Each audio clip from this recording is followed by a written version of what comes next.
누구와의 비교도 거부한다. 독창적인 시선으로 정치권을 통찰하는 여의도 펠레 시간. 한국 정치인들이 가장 많이 찾는 최고의 분석가 박성민 정치 컨설턴트와 함께합니다. 안녕하세요. 네, 안녕하세요. 야, 아기다리 고기다리란 말 예전에 많이 하잖아요.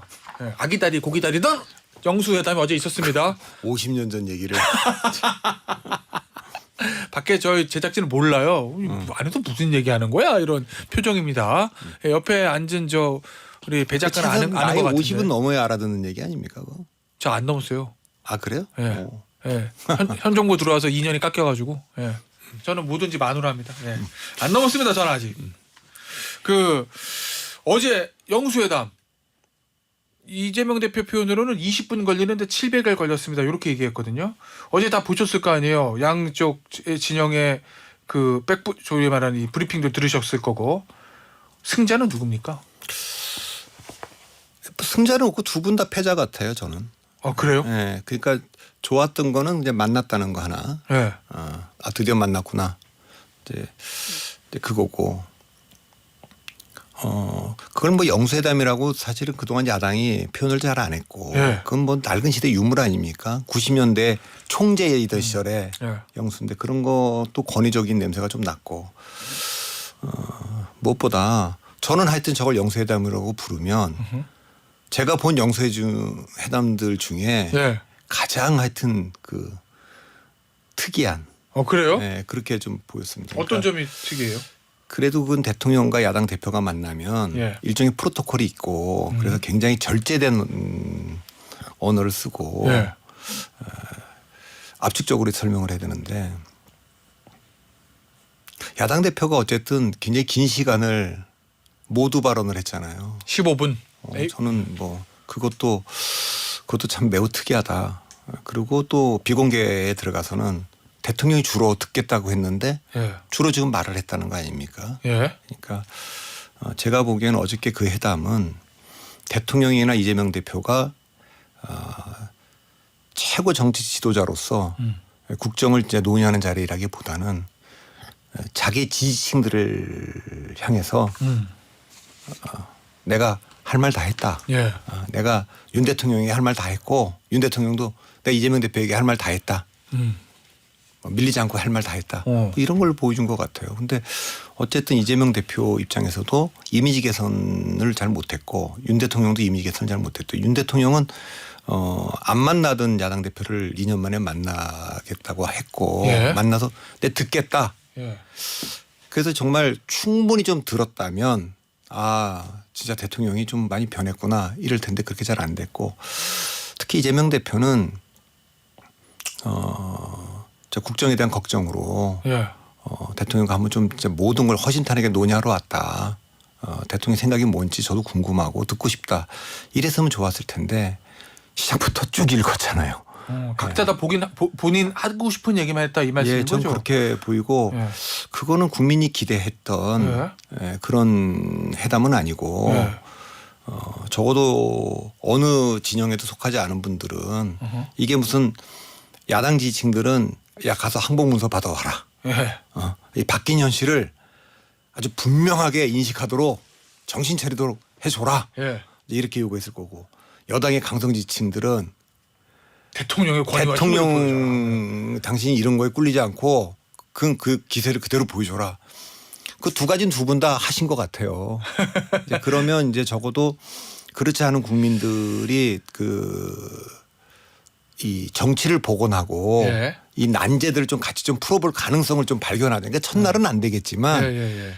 이번에는 뭐 첫술에 배부르랴 이런 말이 있지만 이번엔 안 됐겠지만 아하.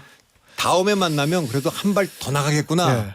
이런 생각이 좀 들어야 되는데 다음에 만나도 한 발 더 나갈 것 같은 이미지를 못 줬기 때문에 예. 저는 뭐 두 분 다 패자같이 보입니다. 알겠습니다. 오늘 아침 일간지에서 그렇게 썼더라고요. 130분간 마주 앉은 윤석열, 이재명 각자 지지층만 바라보고 얘기했다. 저도 이렇게. 그렇게 똑같이 느꼈습니다. 예, 그러면은 사실은 윤석열 대통령도 그렇고 이재명 대표도 그렇고 다 협치, 뭐 소통 이런 게 얘기했잖아요. 물론 시장은 윤석열 대통령이 먼저 꺼낸 얘기지만 겉으로는 협치, 소통 얘기하지만 속내는 달랐다. 두 사람 다 그런 의미세요? 그러니까 어차피 협치가 되겠어? 하고 싶은 얘기 하고 오자. 이런 얘기들 이런 생각 가지고 있었다. 속내는. 그러니까 회담이든 예. 대화든 협치든 예. 정치든 예. 그 모든 거의 전제는 뭐냐면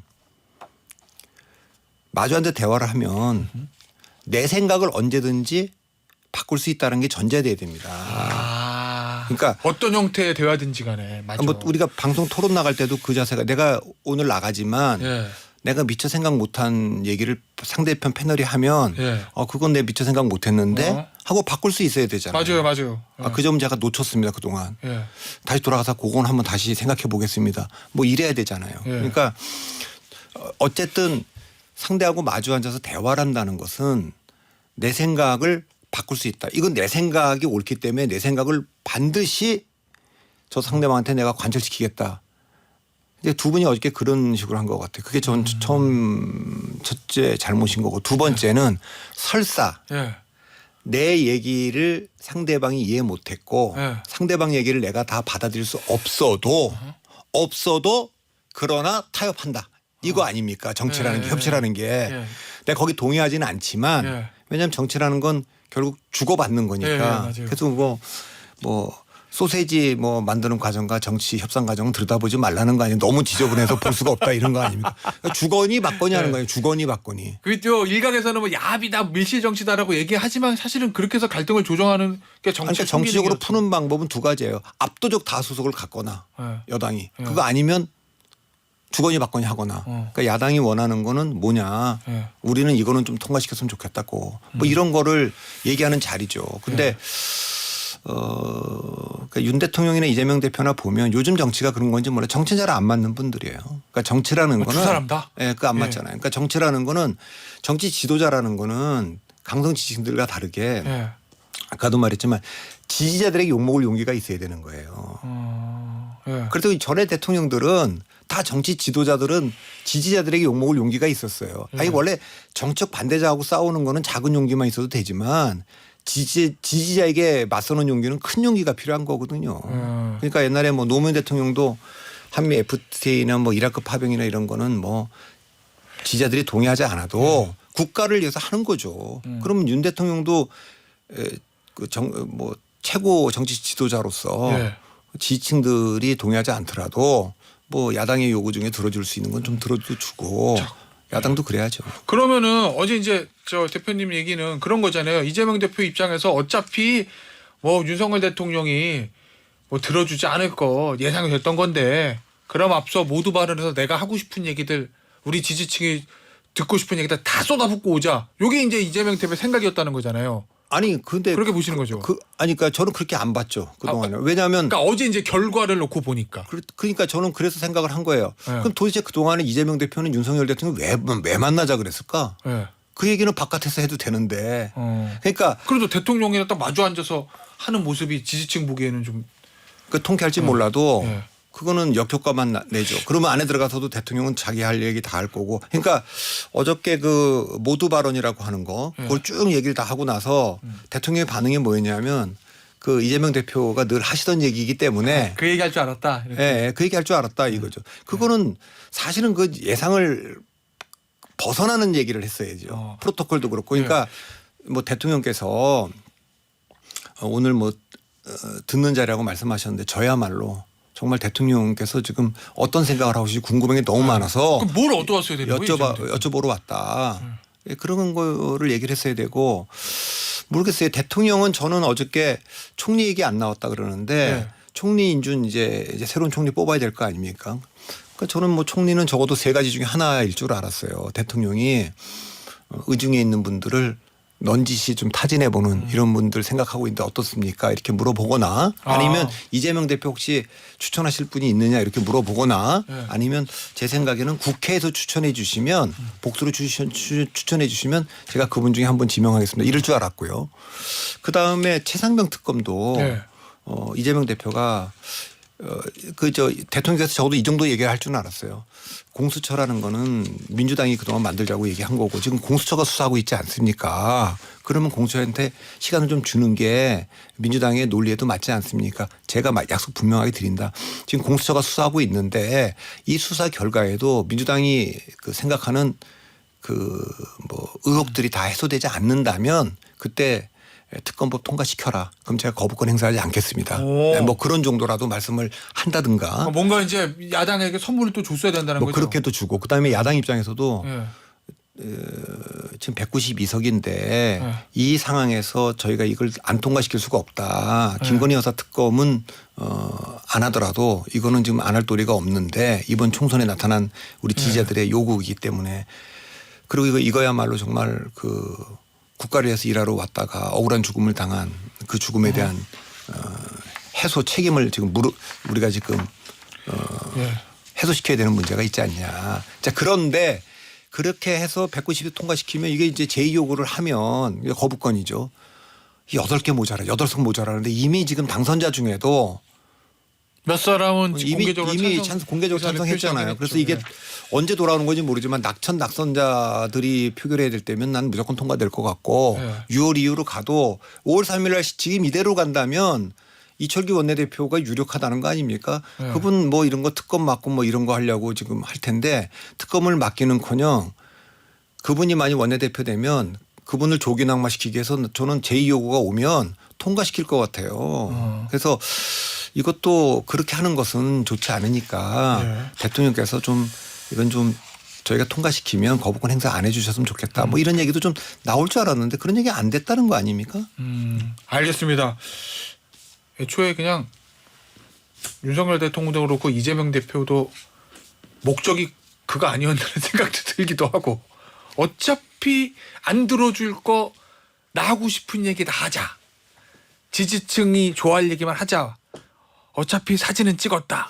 이게 다 두 사람의 공통된 목적이 그러니까 아니었을까라는 생각도 요만큼 드는데 아닌가요? 그러니까 그거는 상대방들이 그렇게 나올 거란 걸 예상했으면 자, 작전회의를 해야 될까 전략회의를 여기서 우리는 국민들한테 어떤 이미지를 얻어갈 거냐. 대통령도 그렇고 야당 대표도 그런 거잖아요. 그러니까 대통령이 이렇게 나올 거다. 또 이재명 대표는 이렇게 나올 거다.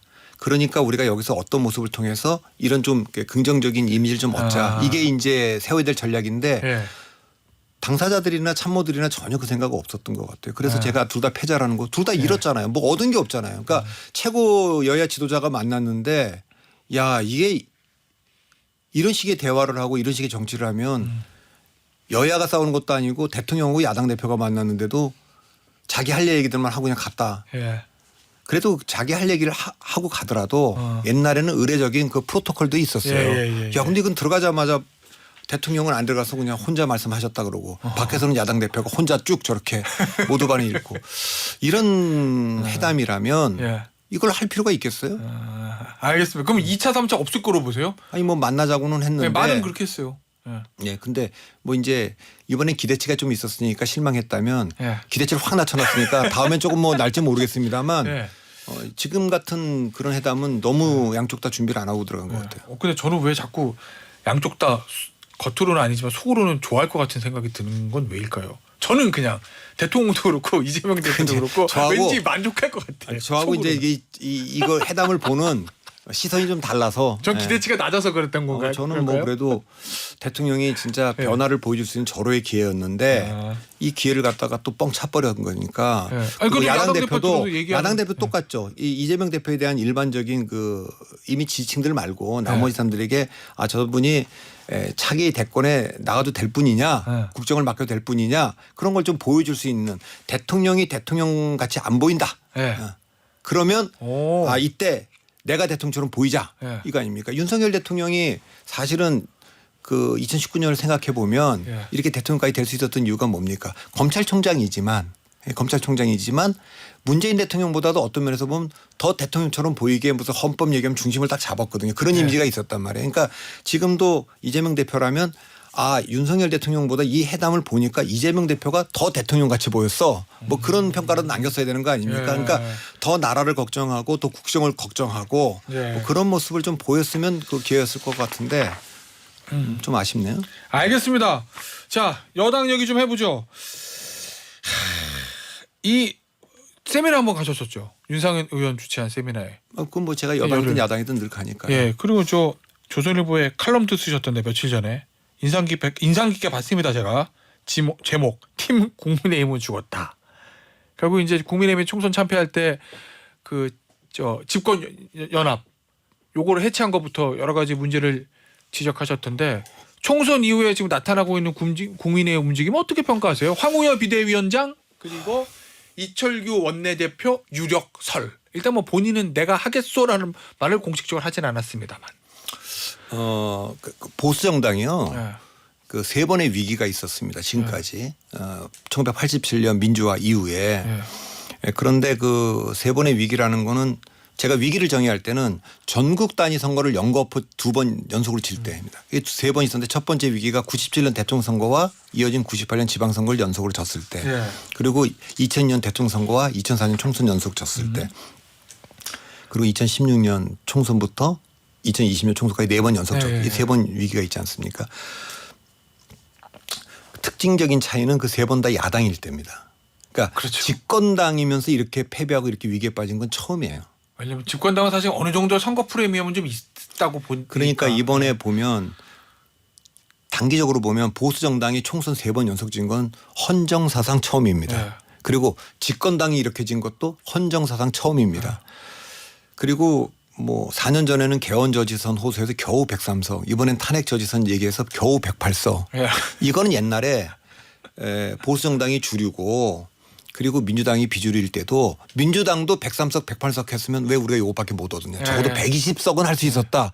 뭐 이렇게 얘기를 하는 판인데. 패종 나오고 그랬죠. 예. 근데 지금 뭐 어떻게 108석을 얻었는데도 반성이 없고 2016년부터 8년 동안에요. 2016년에는 새누리당 2017년과 18년은 자유한국당 2020년은 미래통합당 2024년에는 국민의힘 당명이 4번이나 바뀌었는데 더불어민주당은 2016년부터 다 더불어민주당입니다. 지금까지. 맞아요. 과거에는 보수 정당이 그 주류일 때는 한나라당은 계속 같은 이름으로 나오는데 민주당은 선거 때마다 이름을 바꿔요. 대통합민주신당부터 시작해서 뭐 많았죠. 그, 새정치민주연합. 그래서 이런 식으로 가면서 대단한 위기고 수도권 경쟁력을 완전히 상실하고 영남당이 됐고 65세에서만 이기는 세대 고립 정당이 됐는데도 위기감이 전혀 없어요.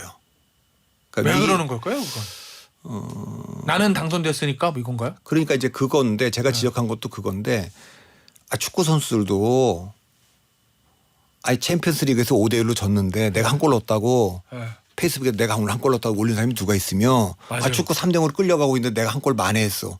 세레모니 합니까? 안 하죠. 축구공 들고 빨리 가운데로 공 갖다 놓죠. 야구 선수들도 팀 지고 있는데 말로 없는 쳐봐야 좋아도 하네요. 그러면 근데 나는 됐다 이거예요 전부 다. 근데 그 대부분이 이제 수도권에서 나왔다가 떨어지고 영남으로 간 분들이 많잖아요. 그러니까 제가 얘기는 지금 영남이나 강남에서 된 분들이 좀 있는데 그분들 지금 이번에 낙선한 험지에 가면 그분들 다 떨어질 겁니다. 그리고 이번에 낙선한 분들 그분들도 강남이나 영남 나가면 다 됐을 분들이에요. 그러니까 그거는 뭐 자기들 힘으로만 된 건 아닌데 마치 뭐 내가 뭘 잘해 갖고 됐냐. 그리고 지금 뭐 2번 연속 겨우 100석을 넘겼는데 아무 변화가 없다는 듯이. 그리고 전당대회 지금 하려고 하는데 뭐 황우여 비대위원장은 그냥 전당대 관리위원장 정도이고 이거는 이제 승리한 정당에서 맡길 만한 분이죠.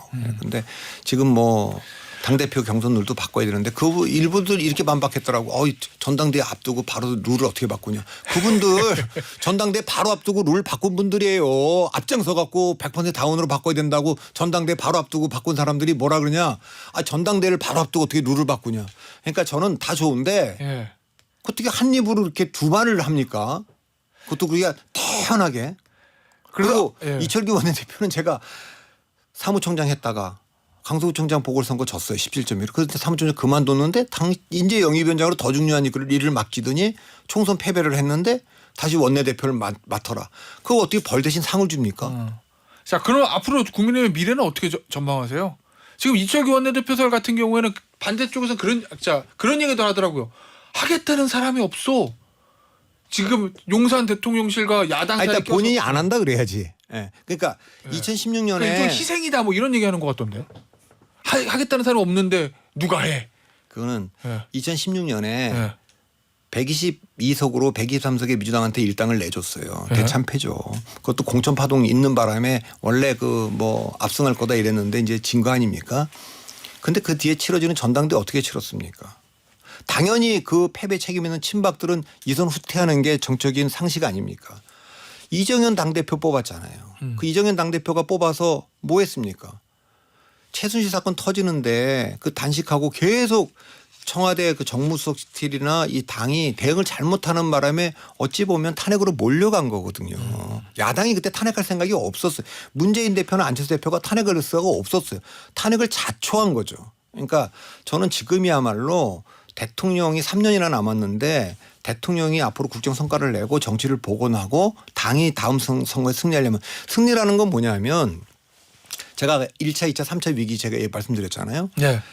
그 3차 위기를 극복할 때는 다 보궐선거에서부터 시작됐어요. 맞아요. 98년도에도 이해창 박근혜 이런 분 남경필 이런 분들이 다 보궐선거에서 들어왔어요. 거기서 반격해서 2020년 총선 이겼거든요. 아 그러네. 예. 2004년에 당대표 된 박근혜 대표가 44대 0인가 보궐선거를 한 번도 열린당한테 안 졌어요. 네. 그래서 2006년, 7년, 8년은 맞아요. 연거푸 승리했고 네. 지난번에도 요 마지막 3차 위기 때도 서울시장 4.7 재보궐선거에서 오세훈 시장이 이기면서 회복해. 그러면 금년에는 보궐선거가 있을지 모르겠는데 네. 내년도 4월 달에 있을 가능성이 있거든요. 그래요? 어디 있어요? 아니, 그러니까 지금 조희영 교육감 문제도 지금 가 있고 그다음에 이제 네. 국회의원들 이번에 된 네. 사람들도 금년에는 나오기는 어렵지만 내년부터 빠르면 나올 거예요. 네. 이제 그러면 그 보궐선거가 지방선거 1년 앞두고 반격의 시작점이잖아요. 네. 그럼 이번 전당대회는 그게 6월에 할지 7월에 할지 8월에 할지 9월에 할지 모르지만 네. 내년 보궐선거를 이길 수 있는 당대표를 뽑아야 되는 겁니다. 그러면 지난번에 서울시장, 부산시장 보궐선거 이길 때 김종인 비대위. 그렇죠. 그러니까 2026년 지방선거나 2027년 대통령 선거가 아니라 2025년 4월 재보궐선거를 이길 수 있는 당대표로 포진하느냐 마느냐가 관건인데 예. 지금 뭐 아무 일도 없었다는 듯이 무슨 뭐 또 친윤으로 가려면서 가겠다 그러면 뭐 희망이 없죠. 알겠습니다. 자 오늘 여의도 펠레 시간은요 여기서 마무리하도록 하겠습니다. 박성민 정치 컨설턴트였어요. 감사합니다. 예.